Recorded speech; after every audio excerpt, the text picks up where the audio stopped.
आप सभी को पितृपक्ष में पड़ने वाली इंदिरा एकादशी के विषय में हम आज चर्चा करेंगे। इसमें एक और चीज हम चर्चा करेंगे कि जिन लोगों का एकादशी को तिथि पड़ती है श्राद्ध की, उनको हम लोग श्राद्ध एकादशी को करें या नहीं करें। और एकादशी का जो व्रत है वो हम 9 तारीख को रखेंगे या 10 को रखेंगे, क्योंकि 9 अक्टूबर को इंदिरा एकादशी प्रारंभ हो रही है। 9 अक्टूबर को जो प्रारंभ हो रही है एकादशी, वो दोपहर में 12:36 से प्रारंभ हो रही है और 10 तारीख को 3:08 तक रहेगी।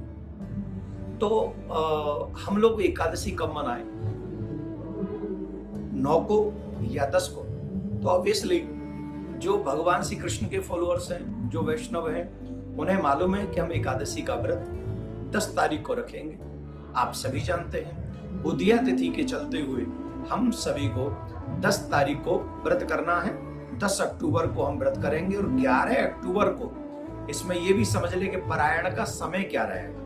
तो पारायण हम लोग करेंगे 11 अक्टूबर को सुबह 6:19 से लेकर 8:39 तक, 39 मिनट्स तक हम लोग पारायण कर सकते हैं 11 अक्टूबर को। तो इन बातों का थोड़ा आप लोग ध्यान रखेंगे। पितृपक्ष में इस एकादशी के आने से इस एकादशी का महात्मा बहुत बढ़ जाता है, बहुत ज्यादा बढ़ जाता है। जो मनुष्य एकादशी का व्रत, इंदिरा एकादशी का व्रत, पितृपक्ष में आने वाली एकादशी का व्रत को निष्ठा पूर्वक करता है, जाप करता है, थोड़ा धर्म का पालन करता है, दान पुण्य करता है, तो इससे अगर हम अपने पितरों को याद करें और पितरों को उस एकादशी का फल दे दें या याद भी कर लें, तो इससे हमारे पितरों को मोक्ष की प्राप्ति होती है।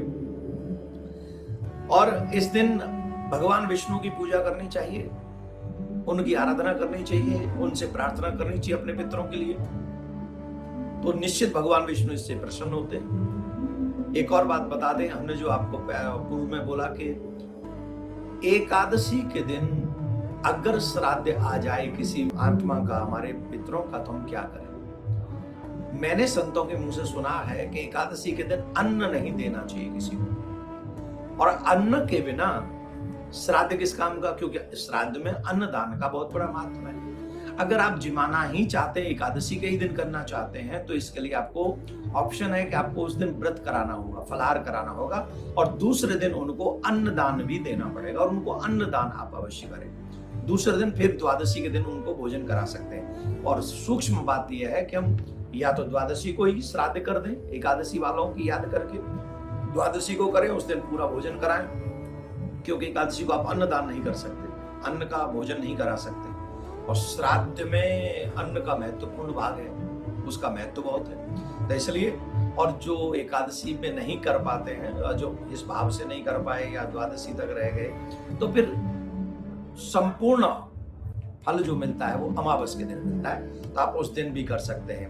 वंश वृद्धि के लिए इंदिरा एकादशी को दोपहर में पीपल के पेड़ की पूजा करें और परिक्रमा लगाएं। फिर शाम को पीपल के नीचे दीपक लगाकर, घी का दीपक लगाकर पितृ सूक्त का पाठ करें। इससे संतान की जो जीवन में परेशानियां होती हैं वो भी नष्ट हो जाती हैं और संतान प्राप्ति में सुख प्राप्त होता है, संतान प्राप्ति हो सकती है। दरिद्रता से मुक्ति पाने के लिए इंदिरा एकादशी के दिन घर में विष्णु सहस्त्र नाम का पाठ अवश्य कराएं, जिससे भगवान विष्णु और माँ लक्ष्मी की कृपा आपके ऊपर बनी रहे। तो हम लोग व्रत करेंगे 10 अक्टूबर को और पराहन करेंगे 11 अक्टूबर को।